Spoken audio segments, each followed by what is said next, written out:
aux enfants s'ébroue bruyamment dans une eau verte et tiédasse, mousseuse dans les endroits où les déchets des pique-niques portés par le courant s'amoncellent. Depuis qu'un enfant a marché sur une seringue usagée laissée sur la berge, c'était 2 ans plus tôt, la municipalité de Montbury s'est efforcée d'aménager les abords du lac.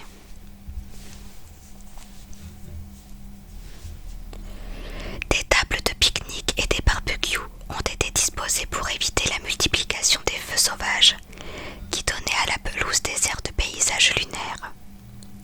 Le nombre de poubelles a été considérablement augmenté. Des toilettes en préfabriqué ont été installées. Le parking qui jouxte le bord du lac vient d'être agrandi et bétonné. Et de juin à août, une équipe d'entretien vient quotidiennement nettoyer les berges des déchets, des préservatifs et des crottes de chiens. Le jour où je me rendis au lac pour les besoins du livre, des enfants avaient attrapé une grenouille, probablement le dernier être vivant de ce plan d'eau, et essayaient de la démembrer en tirant simultanément sur ses 2 pattes arrière. Ernie Pinkas dit que ce lac est une bonne illustration de la décadence humaine qui frappe l'Amérique comme le reste du monde. 33 ans plus tôt, le lac était très peu fréquenté. Son accès était difficile. Il fallait laisser sa voiture le long de la route, passer une bande de forêt, puis marcher pendant un bon demi-mile à travers des herbes hautes et des rosiers sauvages. Mais l'effort en valait la peine. Le lac était magnifique, couvert de nénuphars roses et bordé par d'immenses saules pleureurs. À travers l'eau transparente, on pouvait voir le sillon des bancs de perchettes dorées que des hérons cendrés venaient pêcher en se postant dans les roseaux. À l'une de ses extrémités, il y avait même une petite plage de sable gris. C'était au bord de ce lac que Harry était venu se cacher de Nola. C'est là qu'il se trouvait le samedi 5 juillet, lorsqu'elle déposa sa première lettre contre la porte de sa maison. Samedi 5 juillet 1975. C'était la fin de la matinée lorsqu'il arriva aux abords du lac. Ernie Pinkas s'y trouvait déjà, se prélassant sur la berge. « Alors vous êtes finalement venu ?» s'amusa Pinkas en le voyant. « Quel choc de vous rencontrer ailleurs qu'au Clarks !» Harry sourit. « Vous m'avez tellement parlé de ce lac que je ne pouvais pas ne pas venir. C'est beau, hein? Magnifique. C'est ça, la Nouvelle-Angleterre, Harry. C'est un paradis protégé et c'est ça qui me plaît. Partout dans le reste du pays, ils construisent et bétonnent à tour de bras. Mais ici, c'est différent. Je peux vous garantir que dans 30 ans, cet endroit sera resté intact. » Après être allés se rafraîchir dans l'eau, ils allèrent sécher au soleil et ils parlèrent littérature. « À propos de bouquins, demanda Pinkas, comment avance le vôtre ?»« Bof, se contenta de répondre Harry. Ne faites pas cette tête, je suis sûre que c'est très bon. Non, je crois que c'est très mauvais. Faites-moi lire, je vous donnerai un avis objectif, promis. Qu'est-ce que vous n'aimez pas ? Tout, je n'ai pas d'inspiration. Je ne sais pas comment commencer, je crois que je ne sais même pas de quoi je parle. Qu'est-ce que c'est comme histoire ? Une histoire d'amour. Ah, l'amour, soupira Pinkas. Vous êtes amoureux ?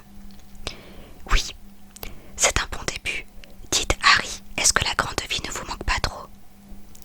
Non, je suis bien ici, j'avais besoin de calme. Mais que faites-vous à New York exactement ? Je suis écrivain. Pinkas hésita avant de le contredire. Harry, ne le prenez pas mal, mais j'ai parlé à un de mes amis qui habite New York. Et il dit qu'il n'a jamais entendu parler de vous. Tout le monde ne me connaît pas. Savez-vous combien de personnes vivent à New York ? Pinkas sourit pour montrer qu'il n'avait pas de mauvaises intentions. Je crois que personne ne vous connaît, Harry. J'ai contacté la maison qui a édité votre livre. Je voulais en commander plus. Je ne connaissais pas cet éditeur. Je pensais que c'était moi qui étais ignorant. Jusqu'à ce que je découvre qu'il s'agit d'une imprimerie à Brooklyn. Je leur ai téléphoné, Harry. Vous avez payé une imprimerie pour qu'ils tirent votre livre.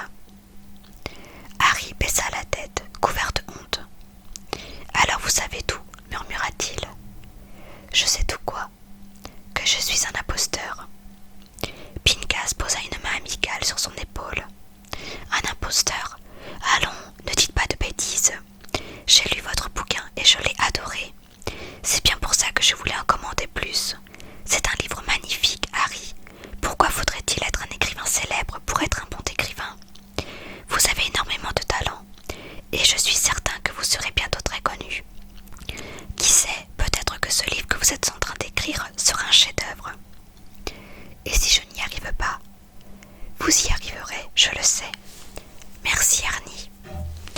Ne me remerciez pas, ce n'est que la vérité. Et ne vous inquiétez pas, je ne dirai rien à personne. Tout ceci restera entre nous. Dimanche 6 juillet 1975.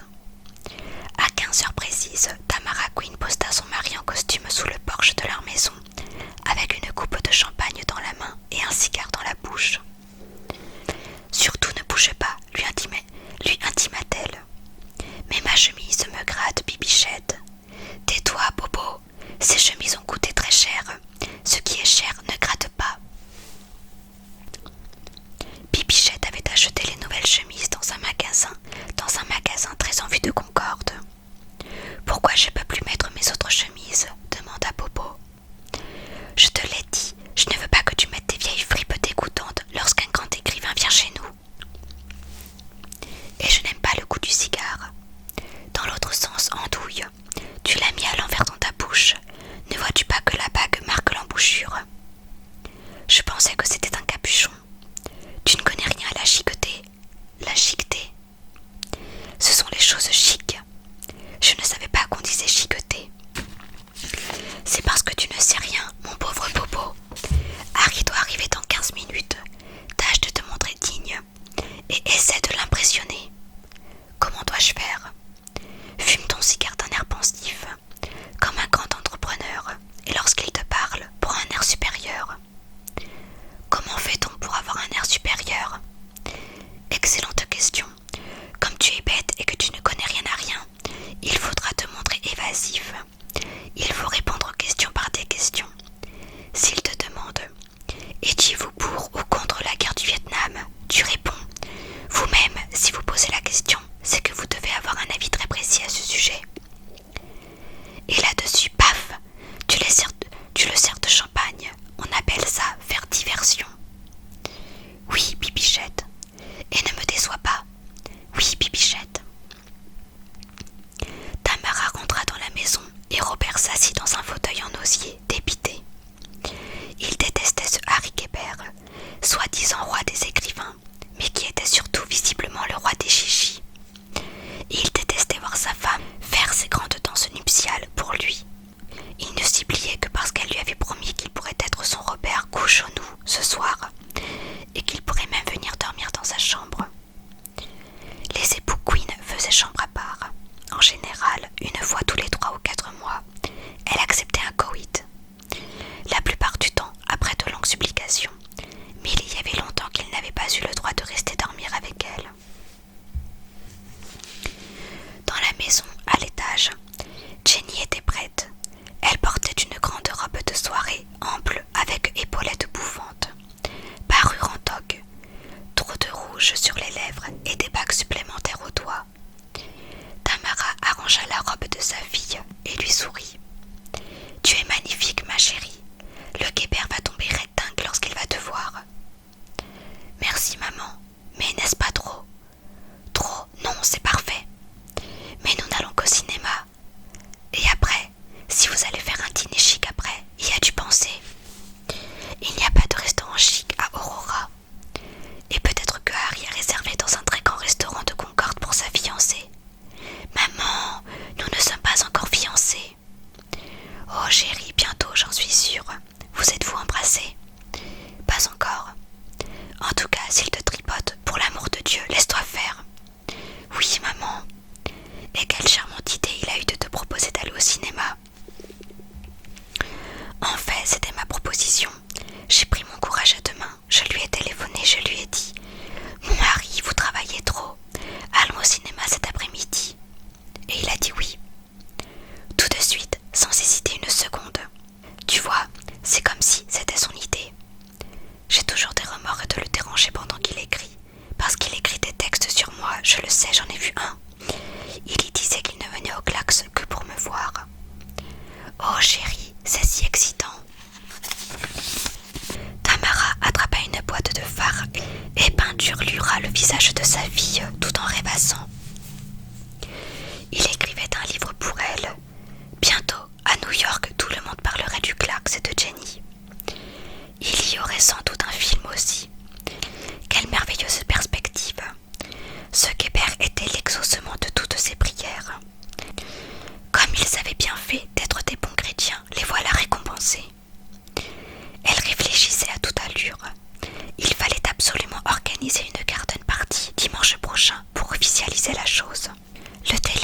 retour, mais le temps pressait.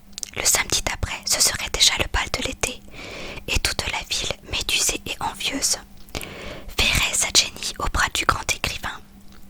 Il fallait donc que ses amis à elle voient sa fille et Harry ensemble avant le bal, pour que la rumeur fasse le tour d'Aurora, et que, le soir du bal, il soit l'attraction de la soirée. Ah, quel bonheur! Elle s'était fait tellement de soucis pour sa fille. Elle aurait pu finir au bras d'un routier de passage, pire d'un socialiste, pire d'un nègre. Elle frémit à cette pensée. Sa Jenny est un affreux nègre. Soudain, une angoisse la saisit. Beaucoup de grands écrivains étaient juifs, et Sigebert était un juif. Quelle horreur! Peut-être même un juif socialiste. Elle regretta que les juifs puissent être blancs de peau parce que cela les rendait invisibles. Au moins, les noirs avaient l'honnêteté d'être noirs pour qu'on puisse les identifier clairement. Mais les juifs étaient sournois. Elle ressentit des crampes dans son ventre. Son estomac se nouait. Depuis l'affaire Rosenberg, elle avait une grande peur des juifs. Ils avaient tout de même livré la bombe atomique aux soviets. Comment savoir si Sigebert était juif? Elle eut soudain une idée. Elle regarda sa montre. Elle avait juste le temps d'aller au magasin général avant qu'il n'arrive. Et elle s'empressa de faire l'aller-retour. À 15h20, une Chevrolet Monte Carlo noire se gara devant la maison des Queen. Robert Queen fut surpris de voir Harry Gebert en sortir. C'était un modèle de voiture qu'il appréciait en particulier. Il nota également que le grand écrivain était en tenue très décontractée. Il lui adressa malgré tout un salut d'une grande solennité et lui offrit immédiatement de boire quelque chose plein de chiqueté, ainsi que le lui avait enseigné sa femme. « Champagne !» hurla-t-il. À vrai dire, je ne suis pas très champagne, répondit Harry. Peut-être juste une bière si vous avez. Bien sûr, s'enthousiasma soudain familièrement Robert. La bière, il connaissait bien. Il avait même un livre sur toutes les bières qu'on fabriquait en Amérique. Il s'empressa d'aller chercher de bouteilles fraîches dans le frigo et annonça au passage à ses dames à l'étage que le pas si grand que ça Harry Gebert était arrivé. Assis sous la marquise, les bras de chemise remontés, les deux hommes trinquèrent en entrechoquant leurs bouteilles et parlèrent voiture. « Pourquoi la Monte Carlo ?» demanda Robert. « Je veux dire, vu votre situation, vous pourriez choisir n'importe quel modèle et vous prenez la Monte Carlo. C'est un modèle sportif et pratique à la fois, et puis j'aime sa coupe. Moi aussi, j'étais à deux doigts de craquer l'an passé. » Vous auriez dû. Ma femme ne voulait pas. Il fallait acheter la voiture d'abord et lui demander son avis après. Robert éclata de rire. Ce Gebert était en fait quelqu'un de très simple, d'affable et surtout de très sympathique. À cet instant déboula Tamara avec dans les mains ce qu'elle était allée chercher au magasin général. Un plateau débordant de petits sandwichs au jambon. Elle s'époumonna. « Bonjour, monsieur Gebert. Bienvenue. Voulez-vous un sandwich au jambon ?» Harry la salua et se servit. Tamara sentit une douce sensation de soulagement l'envahir en voyant son invité manger du cochon. C'était l'homme parfait. Il n'était ni nègre ni juif. Recouvrant ses esprits, elle remarqua que Robert avait enlevé sa cravate et que les deux hommes buvaient de la bière à même la bouteille. « Mais qu'est-ce que vous fabriquez? Vous ne buvez pas de champagne? Et toi, Robert, pourquoi es-tu à moitié débraillé ?»« J'ai chaud, se plaignit Bobo. Moi, je préfère la bière, expliqua Harry. Arriva alors Jenny, trop habillée mais magnifique, dans sa robe de soirée. Au même moment, au 245 terrasse avenue, le révérend Kellergan trouva sa fille en pleurs dans sa chambre. « Que se passe-t-il, ma chérie ? » « Oh, papa, je suis si triste. »« Pourquoi ? » ?»« C'est à cause de maman. »« Ne dis pas ça. » Nola était assise par terre, les yeux pleins de larmes. Le révérend eut beaucoup de peine pour elle. « Et si nous allions au cinéma ?» proposa-t-il pour la consoler.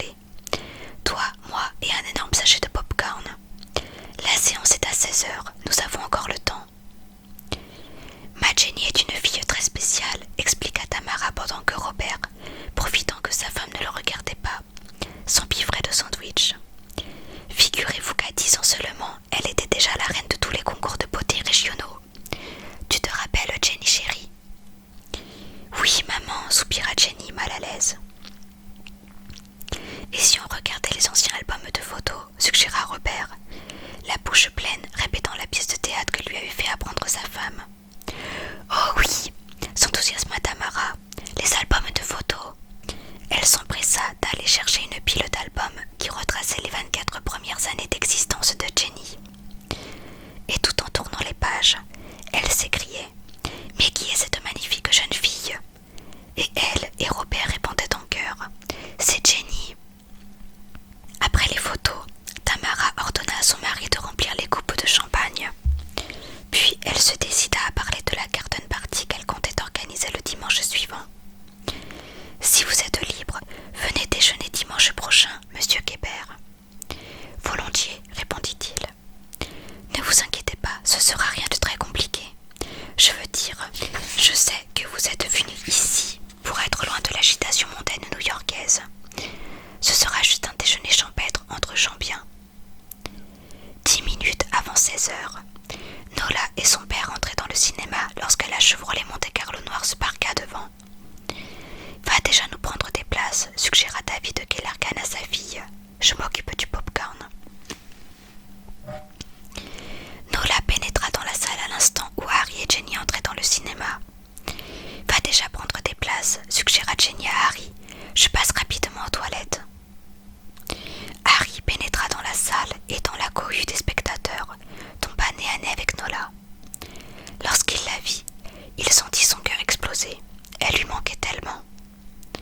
Lorsqu'elle le vit, elle sentit son cœur exploser. Elle devait lui parler. S'il était avec cette Jenny, il devait lui dire.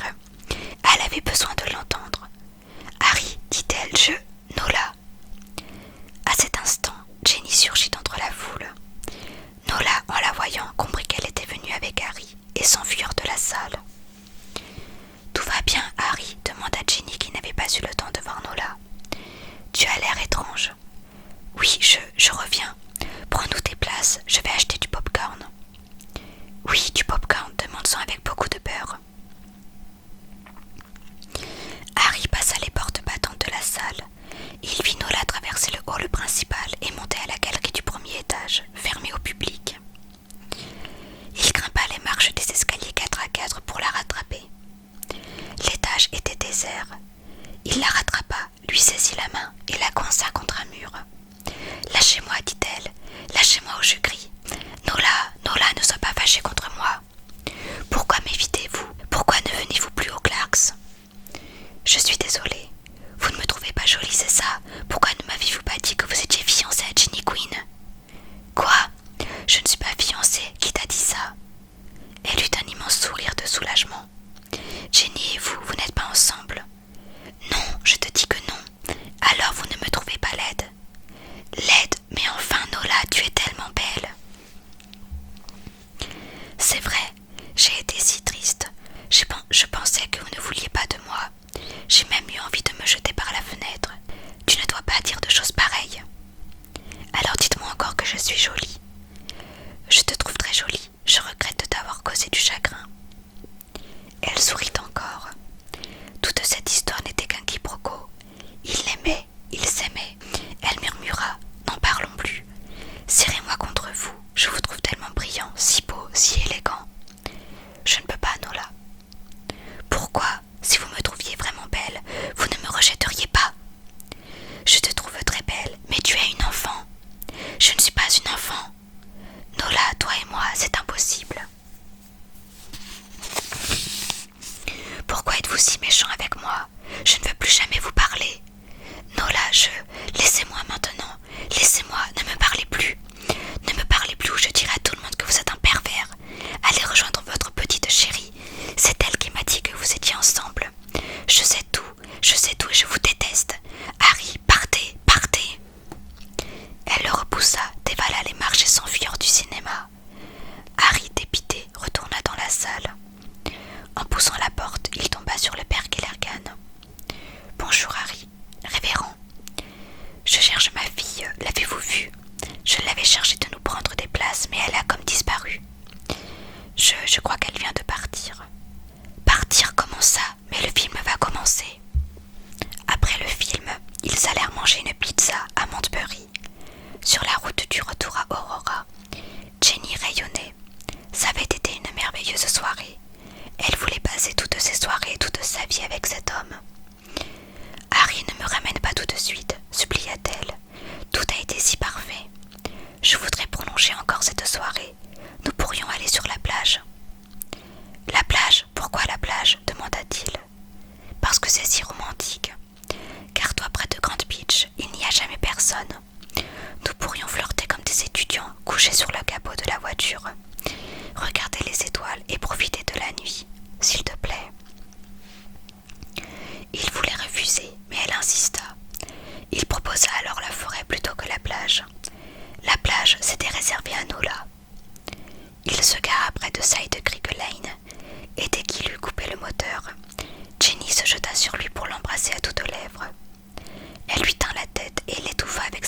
Il ne remarqua pas qu'elle pleurait.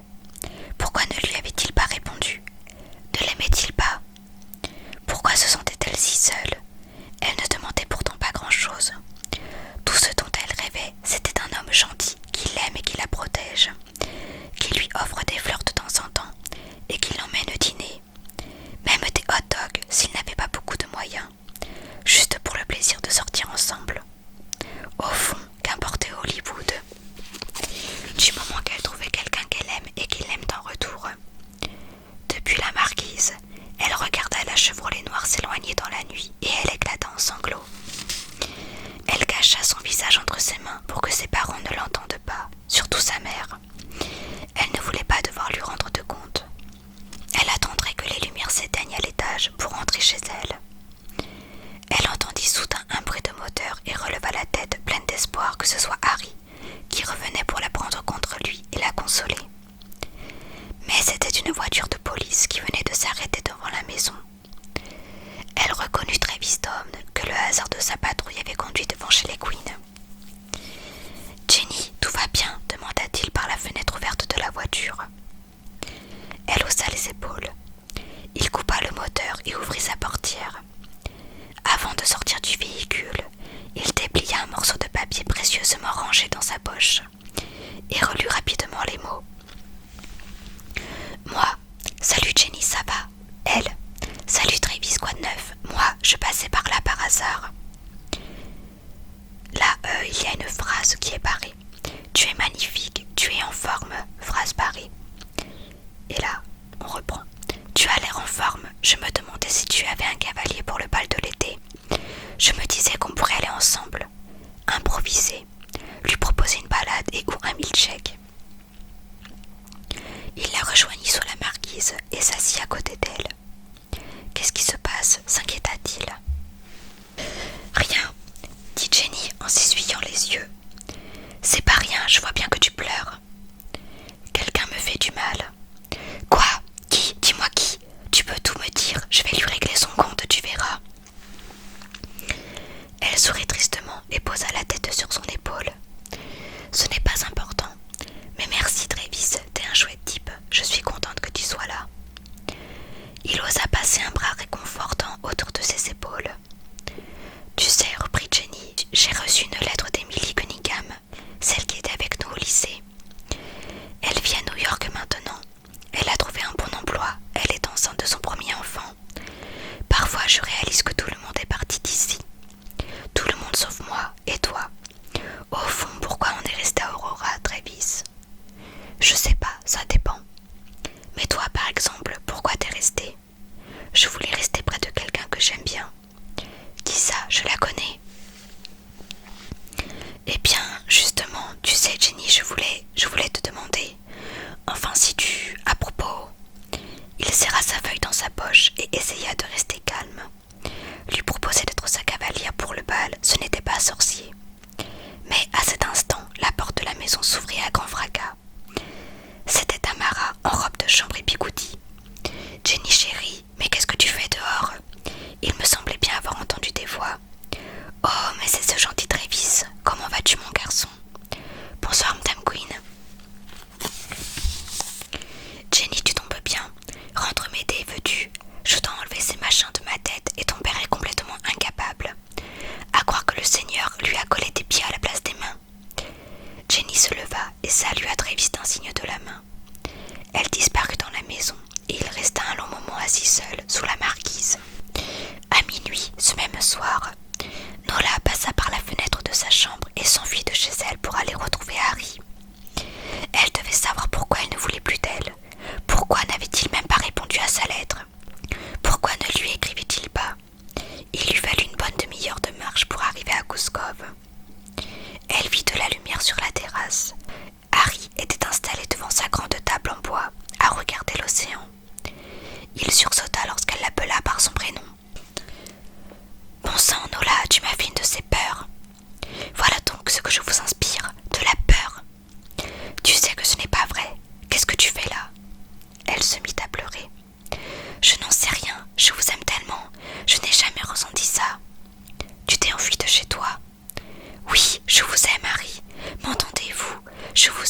n'ai jamais aimé et comme je n'aimerai plus jamais. Ne dis pas ça, Nola. Pourquoi? Il avait des nœuds dans le ventre. Devant lui, la feuille qu'il cachait était le premier chapitre de son roman. Il avait enfin réussi à le commencer. C'était un livre à propos d'elle. Il lui écrivait un livre. Il l'aimait tellement qu'il lui écrivait un livre. Pourtant, il n'osa pas le lui dire. Il avait trop peur de ce qui pourrait se passer s'il l'aimait. « Je ne peux pas t'aimer, dit-il, d'un ton faussement détaché. Elle laissa les larmes déborder de ses yeux. « Vous mentez, vous êtes un salaud et vous mentez. Pourquoi Rockland alors? Pourquoi tout ça ?» Il se força à être méchant. C'était une erreur. « Non, non, je pensais que vous et moi c'était spécial. C'est à cause de Jenny. Vous l'aimez, hein? Qu'est-ce qu'elle a que je n'ai pas, hein ?» Et Harry, incapable de dire quoi que ce soit, regarda Nola en pleurs, qui s'enfuyait à toutes jambes dans la nuit. Ce fut une nuit atroce, me raconta Harry dans la salle de visite de la prison d'État. Nola et moi, c'était très fort, vous comprenez. C'était complètement fou, de l'amour comme on n'en a qu'une fois dans une vie. Je la vois encore partir en courant, cette nuit-là sur la plage, et moi qui me demande ce que je devrais faire. Dois-je lui courir après, ou dois-je rester terré chez moi? Dois-je avoir le courage de quitter cette ville? Je passais les jours suivants au lac de Montbury, juste pour ne pas être à Gouskov, pour qu'elle ne vienne pas me trouver. Quant à mon livre, la raison de ma venue à Aurora, ce pourquoi j'avais sacrifié mes économies, il n'avançait pas, ou plus. J'avais écrit les premières pages, mais j'étais de nouveau bloquée. C'était un livre sur Nola, mais comment écrire sans elle? Comment écrire une histoire d'amour qui est dévouée à l'échec? Je restais des heures entières devant mes feuilles, des heures pour quelques mots, 3 lignes. 3 lignes mauvaises, des banalités insipides. Ce stade navrant où vous vous mettez à haïr tout ce qui est livre et écriture, parce que tout est mieux que vous, au point que même le menu d'un restaurant vous semble avoir été rédigé avec un talent démesuré. Des bonnes steaks $8, quelle mastria, il fallait y penser. C'était l'horreur absolue. Marcus, j'étais malheureux, et à cause de moi, Nola était malheureuse aussi. Pendant presque toute une semaine, je l'ai évitée autant que possible. Elle revint pourtant plusieurs fois à Gouskov. Le soir, elle venait avec des fleurs sauvages qu'elle avait cueillies pour moi. Elle tapait à la porte. Elle suppliait. « Harry, Harry chéri, j'ai besoin de vous. Laissez-moi entrer, s'il vous plaît. Laissez-moi au moins vous parler. » Et moi, je faisais le mort. Je l'entendais s'effondrer contre la porte et taper encore en sanglotant. Et moi, je restais de l'autre côté sans bouger. J'attendais. Parfois, elle restait ainsi plus d'1 heure. Puis je l'entendais déposer ses fleurs contre la porte et s'en aller. Je me précipitais à la fenêtre de la cuisine et je la regardais qui repartait sur le chemin en gravier. J'avais envie de m'arracher le cœur tant je l'aimais. Mais elle avait 15 ans. Celle qui me rendait fou d'amour avait 15 ans. Alors j'allais ramasser les fleurs et comme tous les autres bouquets qu'elle m'avait apportés, je les mettais dans un vase, dans le salon, et je contemplais ces fleurs pendant des heures. J'étais tellement seule et tellement triste. Et puis le dimanche 13 juillet 1975, il y eut cet événement terrible. Dimanche 13 juillet 1975. Une foule compacte se tenait devant le 245 Terrasse Avenue. La nouvelle avait déjà fait le tour de la ville. Elle était partie du chef Pratt, ou plutôt de sa femme, Amy, après que son mari avait été appelé en urgence chez les Killergan. Amy Pratt avait aussitôt prévenu sa voisine qui avait téléphoné à une amie qui avait appelé sa sœur dont les enfants, enfourchant leur vélo, étaient allés sonner aux portes des maisons de leurs camarades. Il s'était passé quelque chose de grave. Devant la maison des Killergan, il y avait 2 voitures de police et une ambulance. L'agent Travis Tom contenait les curieux sur le trottoir. Depuis le garage, on entendait de la musique hurler. Ce fut Ernie Pincas qui prévint Harry sur le coup de 10 heures du matin. Il tambourina à sa porte et comprit qu'il l'avait réveillé en le trouvant en robe de chambre, les cheveux en bataille. « Je suis venu parce que je pensais bien que personne ne vous préviendrait, dit-il. »« Me préviendrait de quoi ?»« C'est Nola. »« Quoi, Nola ? Elle a essayé de se foutre en l'air. Elle a essayé de se suicider. » Et c'est la fin de ce chapitre. Donc chapitre où j'ai hâte de te lire la suite. Même si c'est triste, même si c'est une histoire vraiment très triste.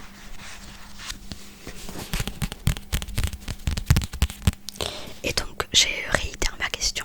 Tu crois vraiment que c'est avec Harry qu'elle a communiqué par lettre?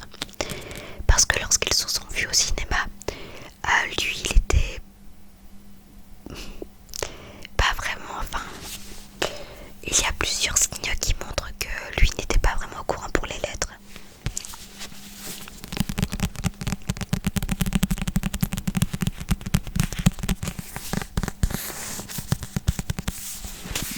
J'espère que cette lecture aura réussi à te détendre et à te relaxer. Je te souhaite de passer une très bonne journée, une très bonne soirée